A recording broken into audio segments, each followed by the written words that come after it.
Ni sayan rabina kana turanga na maram dhurubu na ngone lewa. Ko nindo semoti ko mayana pata ni vingarabiongo na Sunday School Teachers Fiji. Au kinda bagi kemuni na ya tali ni ngoni turango Jisu Karisto. O be toro talanga na ngona binakango. Me uba bini binakate kemuni baka ya ndundua. Na ngas ni wuli ni singa wili wala ni singa tambu na Sunday School Teachers viti en dan dau vinga rabia na vi singa tambu men da baka tabuli dir na lubenda au be baka bini bina kate kemuni na itabile bu koni baka doretiko era non ra bukeiti ko irna lubenda mera kila nang dina ni wose ni kalu me baka e da buta vi kenda na ibola tambu menda vakabati ko na vakavaka ni vi baka tise pelitaki naga baka lebu na yalundina naga baka lebu na suliatiko na mumbula moi wata mate kina vakavaka ni kena baka tabuli ditiko na vose ni kalu e na vi singa tambu na Sunday School me baka anda sabi tano takatiko mai e sanga wala nga ni kobuti nga vi ir na ngoni sanga na Sunday School o ir na ngoni ira talanga na dhurubu na ngoni lewa kabaka kina ve kenda talenga nanga sesara lebu na vai lutu au bambauta ni ra Sunday School tiko benga o ir na ngoni lalai ya au bambauta na Sunday School e ka e dondo me da lago duru makeve na tamata bambauta nda samai viwe kani vekilai wata kena ngoni turango Jisu Karisto na madha sauti au mbituga ni kina dona video membaleta na ulutanga kau na nganreba me una toma na talitiko na siga bina kanikwa sai kwa teaching Sunday School creatively se wa dhabuti tiko na madha sauti teaching your Sunday School creatively kei na kena sanga itu nga menda bukei o kenda na ngas ni buli ni Sunday School na nonda baka vinakataka na nonda vingarabi na buku ni nonda baka tabuli de tiko na wasa ni kalu being creative in the way you teach your Sunday School au dhabuta baka vida tiko mai na madha wa roa na madha sauti ni oir na lubi anta sonongo na sara kilata litu na itubo ni nonda vingarabi ni Sunday School ya na page ngo na wuni ne kena mai to ya buta ki na page ngo na ngangan resaranga mai viau me wuki kemuni na ngas ni buli baka bimbi kemuni na tumai na ve dolo ni bonua viti kabaka kino ni tumai na ve yanu okay sanga baka ni tubi kemuni na resources ni ve ka ratu na ve vai loto ratu na loma ni tau ni lele bungo na ndo bonongo viti okay sona karenda baka ngataka se vakava me vai kana taka se meramaru taka uirna lewi ni nonda Sunday School na ngole mai na mai Sunday School na ve singa tambu na madha sauti na karoni buli ni video umbita tiko eni se ko na kena au dhabuta tiko matai na nonda kila na buna menda creative na nonda thaka Sunday School bata ni ndangaraba tiko indona kalau ko vembuli wa dhabuta tiko is being creative in the way he created the we serve a creative God ko na buna endondo no menda thaka batalenga na nonda Sunday School ena kena bala ubakambuta mera marau taka karatali taka o irana nonda ngoni buli kene karua au dhabuta tiko na madha sauti na mata ini ka menda kila na ngas ni buli ena nonda vinakata menda baka tabuli virna lubenda in a creative way ya mo kila na ibala ni nona bulika o irana ngoni o dhabuta tiko na madha sauti na tolu na ibala ni nonra bulika o irana ngoni 3 learning style matai au dhabuta tiko kinesthetic learner koe wuli ena nona taranaka okay kene karua au dhabuta tiko an auditory learner o koe wuli ni rongoda naka ni pamadala tungana ngas ni wuli ena kena baka madala taki baka matana tiki tiko mai bua nono vanga takatiku na ngas ni wuli na expression na gestures sa rawa ni tora rawa o koea e auditory lana na kai baka tabule itiko ka kene o te udabuta tiko ira na visual lana o ira rando wuli sanga wala ngani ra rongoda era do bina katalanga mera me baka ndete kina kara rongoda tiko ni ra rede tiko ndana kene yalo yalo me baka anda sa vital no takatiko ke rau sar nonda kila na muna sanga mo observe te kira na ngone na nomu kalasi mo kilasi ako na ngone ngo bada bamba kana ibala ni nona wuli da naka toro mandanga indo na ngone kavivi ko nga taring kwa endo tiku ibe no mundo bale ronga nga na nona ibaga madala nga sana rauni tukunok veiko na ibala ni nona wuli da naka na ngone ngo ke baka ko auditory lana ke ko Hernando rongo dana ka iko na rongo dana ni baka madala baka madala nga mo ko na direction me tuku na be ngas ni wuli kito chiko i ko na pa madala ni ola nga ni bango na ngun sala nga ngori la ko nga ni liungori karuanga ni sanay mawi ni uduru nga iloma ana karua ni vale very descriptive na nona ibaka madala na tuku na saranga ko na karua ni vale ona reda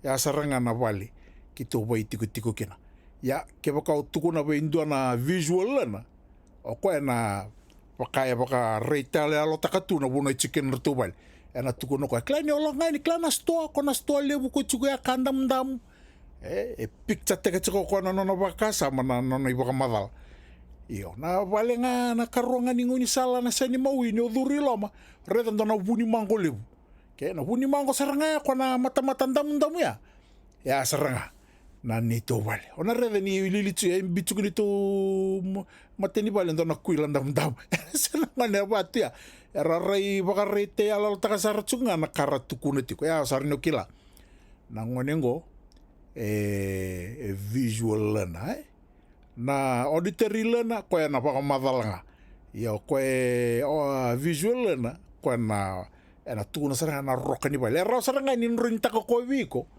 na yalo ni nona ibaka madala me ra ni baka matata viko na buno ya baka tiku kina ya viko na kinesthetic lana ni tarin ko it kam do benom do bale ko na ra saranga ni torrelinga mu ko chiko bango itumba sananga indusi na de no murenga na ngoni salango ngole somo na sani matau sa tuku na saranga mo ko biko ona la ko ni na reda ndo na vale ni ngole mo na sani mawi na redi ko ni na vanga takana lingana ni baka madala takana na vika ibina kata metukuna okay na kena baka ngata gichuko na linga na moi ni nanga boka na matana baka takila chuko biko na ngone ngo kongo kinesthetic lana awa mo to sona kalala ya na rauni buki kenta menda clear ya udo buta tiko to be creative mo clear mandana no mu audience se na ibala daba ni be buli ni bulika era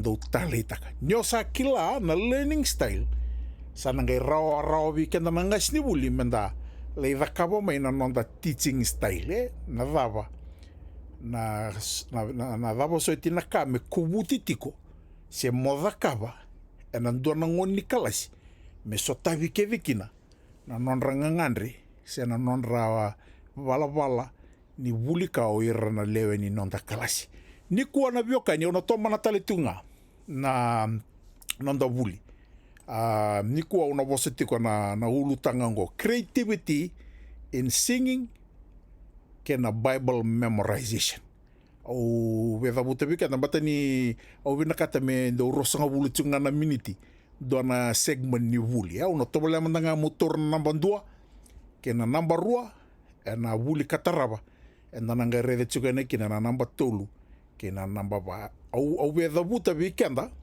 na lesoni ni kuwa baka tamba kindua ba veira na ngasni wuli Sunday school ko ni vitoriti ko veira na ngone may na kindergarten mi ado sa rambeka ver na klasi 1 se klasi vitu beka na iwala-wala ni wakawulithingo, it's applicable to those ages. Weira na teka buma na kindergarten, weira na primary, kalasi 2 kena tolu, weira na juniors, kalasi 4 kena kalasi 1, sangkai weira na junior high and back up, form 1, form 2, awa we adon banga na kalasi 1. Okay, na iwala-wala ni wakawulithingo, me rauni buke iko patekeo na iwala-wala ni nandoro wakawulithi. Se men mo dhabuta tiko weekenda.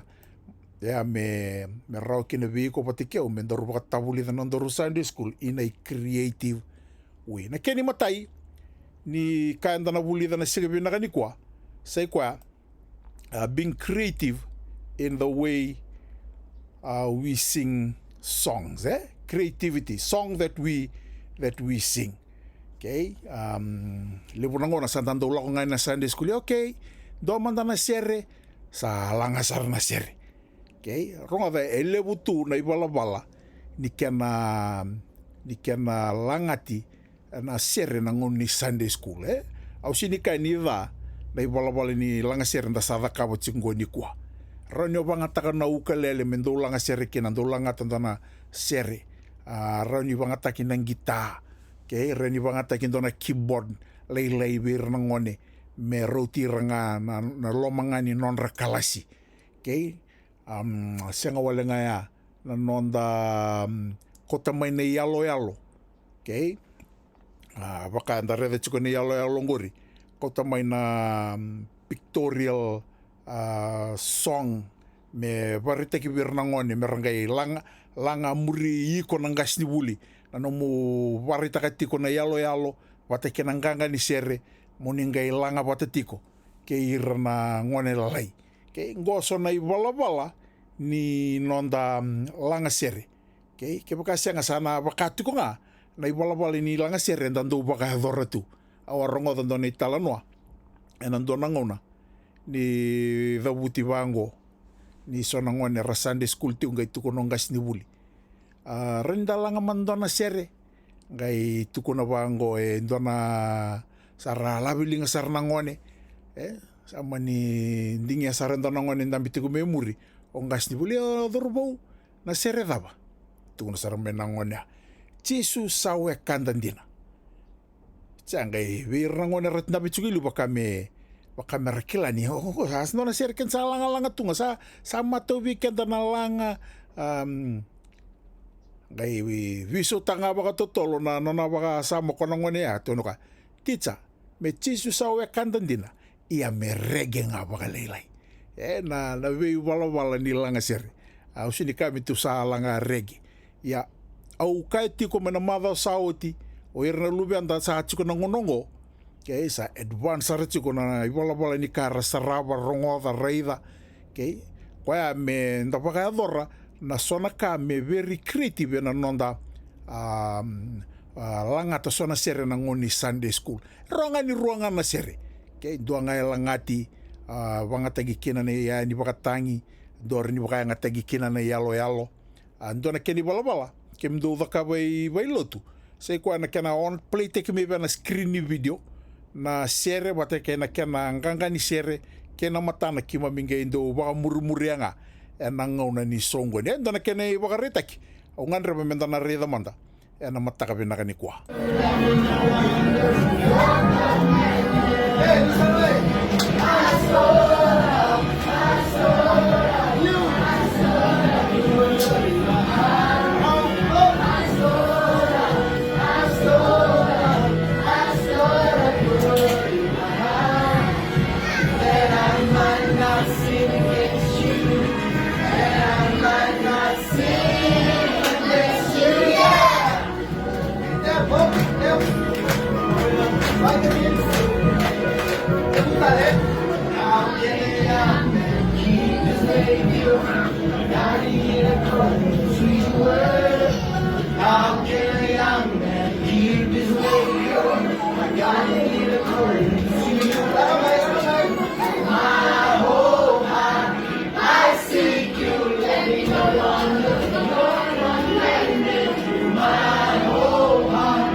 I seek you, let me know wonder.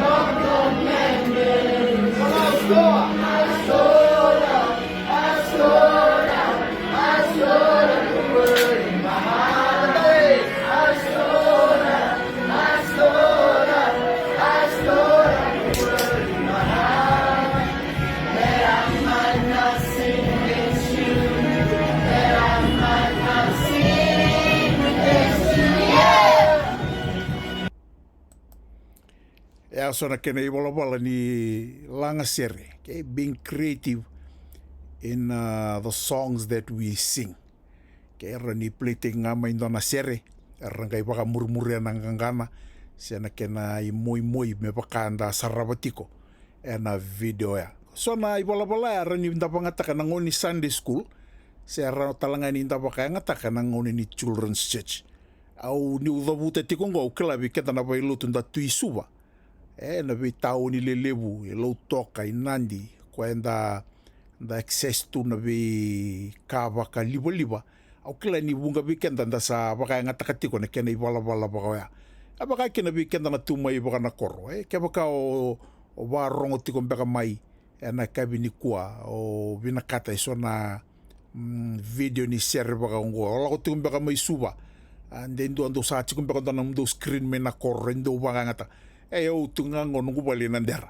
Rani ola ko mai, o mai download taka no USB. So na sere. Me ni baka ngataka. Me baka vinakataka nga se, wai kana taka na nonda vinga rabia na vesi ngatambu. Na karo ni kau vinakata meu na wasa ki na singa vinakani ko say kwa na being creativity in Bible memorization. Say kwa na nonda do wakatabulida na vei tikini wola tambu. Okay? Na ngauna ni nonda Sunday school. Au kila ni bunga vikenda. Do lakwa ngai nangoni Sunday school sa o tinga na masu sa o tina vikinda vaki. Sa ndo ulande sa re nangona ni wulivi ni tikina wola tambu wulivi libu nangona sa ndo langana i wola tambu. Okay, baka murmuri au. Koya kenda ndo vakabu tumai.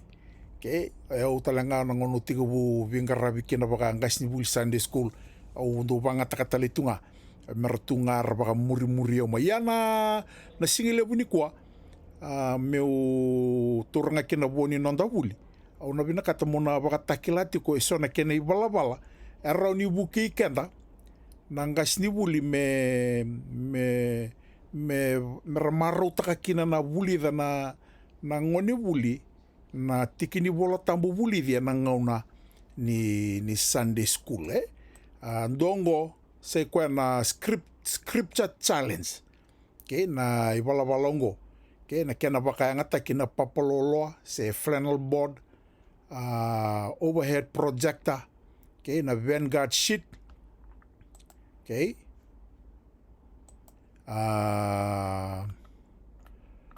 Kanga mo baka ngata kaya rani bangata kana kalenda makawa ke nandakuna rani obukida. Okay, kona blank page ya rani obolakina na nomutikini bola tambu bakambira matanra nangone. Okay, bola baka matele lebu na bosa be baka bola itiwa. Okay, merangai dabuta be tartara binangone. Ni sabole na tikini bola tambu sarangai dabuta baka dua baka rua baka lima baka ono meada bani rasa kila baka binaka na tikini bola tambu sangai tikabu mo mbokoda se kautatani ke rua na bosa meada bani rasa rawani dabunga ngataka na tikini bola tambu kede oya o irnangone rawani baka ngataki me baka mekani be sibi be irnangone o koya dabunga ngataka todo ko iliu enanganga kero ni baka ngata kina scripture challenge go kera vakabona elewa iliu charanga vakabo irna nangone elewa dorbo nangone elewa aranga compete de kila baka matata vaki iliu ena keni bala ni kena baka tabulidi na memory verse ongo au ngandra mentana re dona kene yalo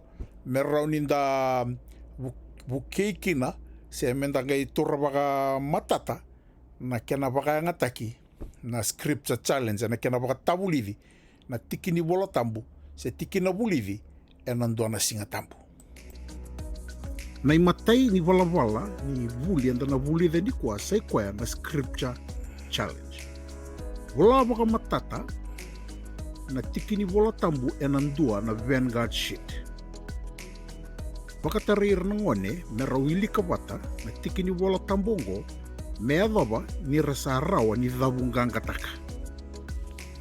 Ni oti ongo sangai tika vu mo umbia kavunia e andundua na vivosa nira dhavunganga taka tiko na tiki ni volotambu. E na vakaya dhori tiko ongo na kia na vuni tiko na vivosa e andundua mea dhava saranga ni sa kauta ni kede na vosa karasa kila vaka matata na ngoni na tiki ni volotambu vulivi rasa vulida tiko. E na rawa talenga ni ko vakaya ngataka na papaloloa mo volakina na tiki ni volotambu. Vola vaka matata ka mataile levu na vei tiki ni volotambu kona vakaya ngataka. Vaka tara mera wili ka vata vaka lima se vaka ono mea dhava ni sa rawa ni radhavunganga taka na tiki ni volotambu ngo. Oti ongo sangai tiki vu mombokodha e andundua na vei atu vosa ni rawilika ka dhavunganga taka tiko na tiki ni volotambu vulidhi ongo. Ena vaka e dhori tiko ongo mea dhava ni rasa kila sarvaka vinaka na tiki ni volotambu vulidhi ena singatambu koya. Vinaka. Da reda tsuka na kena vangata kena papaloloa se vangata kena na kalenda vola kena vakamatata na tiki ni volotambu sangau tika vo umbia na vei vosa ni oti na non rasa dhavuta oti vaka lima se vaka ono na tiki ni volotambu me vaka usa dhavuta tiko mai ratalanga ni vangata kena i vala ungo e koti va mai na vei na vola nandua na Vanguard sheet na tiki ni volotambu vola ja sangai kotiba ena kena i vala ungo sangai tika vo rawilika oti ni rawilika oti vaka lima sa ratura rawa sangai tika vo kautatani andundua me vakanda sa sarava tiko mai ena singele vinaka ni kua. Okay, ando tale kena i vala ni vaka sa Bible memorization sai kua na kena vaka ungo na kena na mutuku nango na jigsaw puzzle.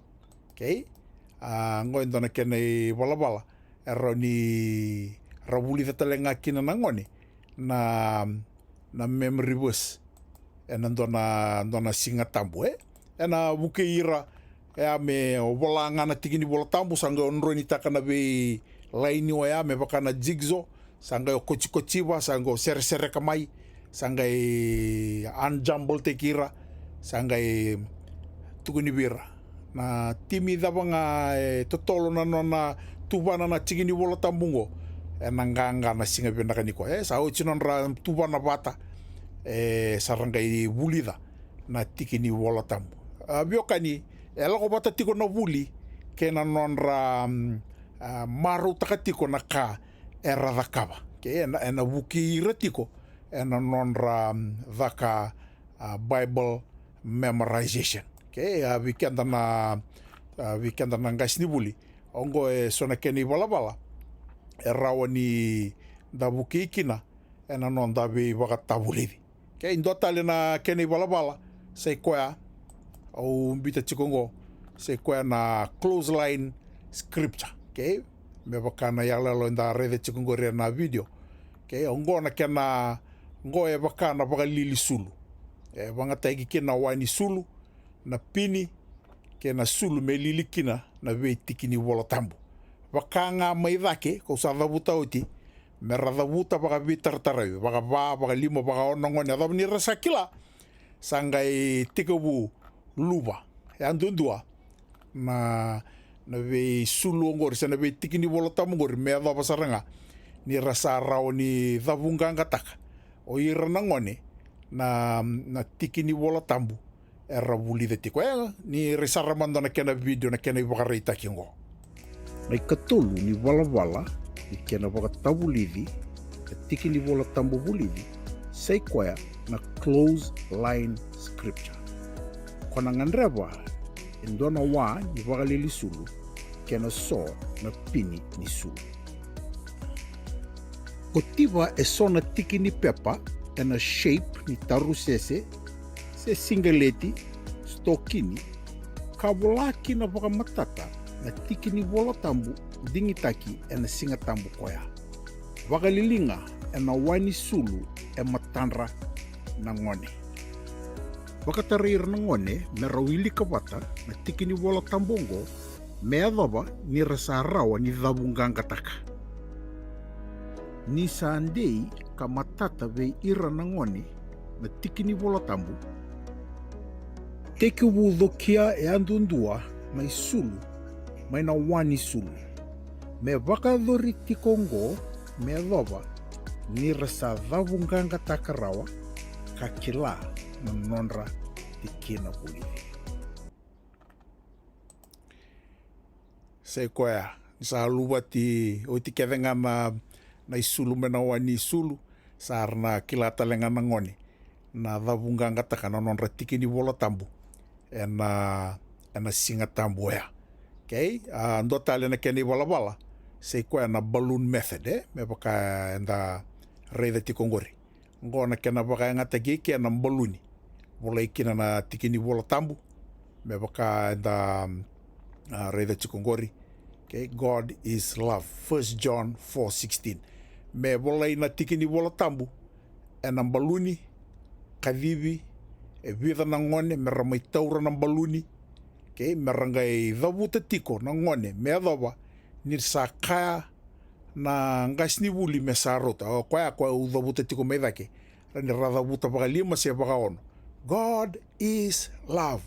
Baka ndo tale, God is love. Dotale, God is love. Kami na ngone lewa ruotolu, God is love. Kami na dharubo, God is love. Baka dotale kenda bate keve, God is love. Sanga yotia songo kadiba mai sona ngone. Merala ko thake mai merame nangona rabe tukuna chike nangone. Nabe tikini bola tamu sa turu chike nangone na baluni Ocha sana ngai dhabuta ber nangone merangai wakadam botta kaya andundua na baluni. Kotelebi ka mandana God is, kotelebi na is. Indine ni sa kote na is, sa kambi chuko na non rabaka nananu, in memory na bosa na is, aran rabuta nga God, indine sa sinireda, arsana rabuta nga God is love, ngo so talanga, ndo talanga na kene wala. Lebu, au tomika chunga mai ni ko e ba. Saramana na kena video laga na kena waka madala. Na methodongo. Na ikarua ni wala ni kena waka tabulidi na weitiki ni wala tambu bulidi sa ikoya na balloon method. Ona ngandre mo waka rotaka e sona ballooni kena peni ingi se pentel pen me wala ikina waka matata na tiki ni wala tambu dingi taki na singa tambu koya. Kadhiwira e vida nangone meramai taura ng baluni.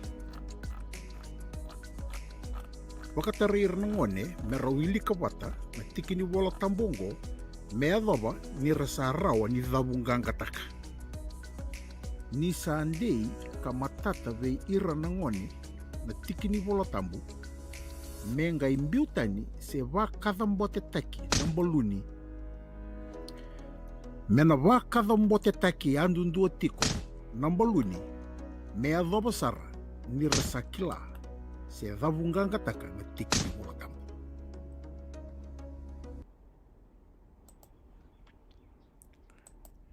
Kau klasa matata weekenda endo ulasa ni rasar ndo waksanga merwa kadambot taka ng baluni ndo lau mai vir na rere na ririko ya nindo kadambot e wango nga ndo tu na kena kailanga ndo na kena marau ya we wakitiko na non rasa wuli da chiko na chikini bola tambu ke na non ra marau takatiko na non ra wulika na singa oya udo butetiko we ir na kinesthetic lena na matangali bola bola ni wuli ngo na talitaka se ver na visual lena sara reida tiko na tikini bola tambu tarangai wuli da tiko ngo so na kene bola bola au kaitiko me wai kana taka na nonda vaka Sunday school, being creative in the way we teach Sunday school. Ena kene oti nga sai kwa na action.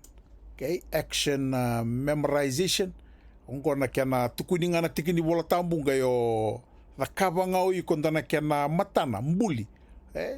Mbuli ngau iko morawa ni radakava na ngone mera tukuna ka radakava na kena action mera ni rana numa tikukina na nonra memory bus. Eva ngona kena nandona kena ibakaritaki. Na ikawa ni wala ni kena wakatabulili na tiki ni wala tambubulili sai kwaya na action verse.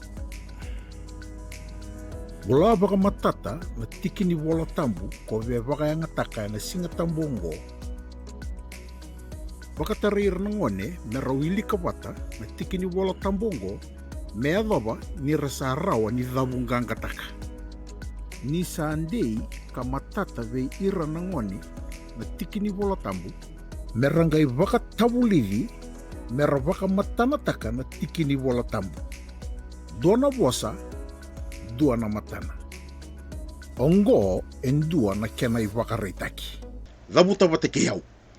John 17:17. Your word is truth. Rane zabuta tali. John 17:17. Your word is truth. Wadabi kemini na dorobo. Rani ni zabuta bateke yau. Rua tolu. John 17:17. Your word is truth. Wadabi kemini na ngone alewa. Rani ni zabuta bateke yau. Rua tolu. John 17:17. Your word is truth. Okay, awi na kata mubabuli de kemini endo na kiani matana. Mamenda paka matana taka na tikini wala tambungo. Endo na zabuta bata. John 17:17. Okay, iko barang pita miliun linga mo iko na kay bango. Your word is na bango truth. Okay, nakabunda na sign baka na T. Okay, ruotolu. John 17:17. Okay, tunggu tali. John 17:17. Okay, your word is truth. Okay, renda nakabatudo ko tali. Kenyo toti. Ruotolu. John 17:17. Your word is truth.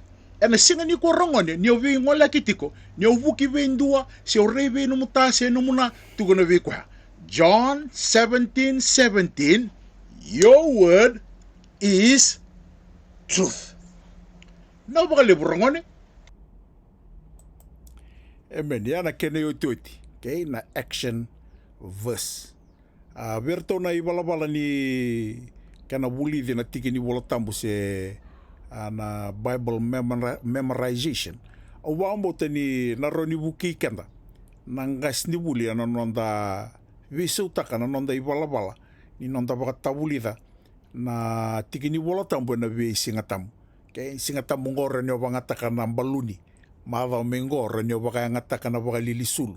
Mava ni muri ni baka ngataka na action verse. Okay, dotal na madawa ranyo baka ngataka na scripture challenge ngai be duruma kita katiko na be bala ni kena bulivi na be tikini bola tambungo mera excited tiko nangoni nonra lako yani mera leindambe nangoni Sunday school mera bulida na tikini bola tambu na ruana bala ni senanga unisala ni nonda waka mbulong taka se waka vinakataka na nonda ibala ni waka bulita na nonda leso ni taraba enda nanga rede tsukukina na kwa na object lesson. Okay, namba tolu wata kena namba ba na ibala ni sona nonda tala noa kena nonda waka ngataka na object lesson sona ka me wakandei ni nonda lesoni ena ve singatam. Orto na vana ibalabala ni vivakabuli vingo rani obangata kasarachunga ena loma ni tolu sanga bula miniti se vasanga bula miniti suli kena viko mo bagaitavi ena ngauna ni nomo Sunday school. Bosa ta sa bala butiko na wakamadala na singa ni kwa ia ubagambota ni na vikanda sa sarawa tiko na rongoda tiko na singile unikwa vinakati tunga me baka vinakataka na ivala ni nonda vi baka tabulivi autor talangonongo mo baka vinakati kemuni abina baka lewu na sema tiko mai na ngau na kataraba danga isota talekina na weka muni peli ratunyata ni moade ni kalungata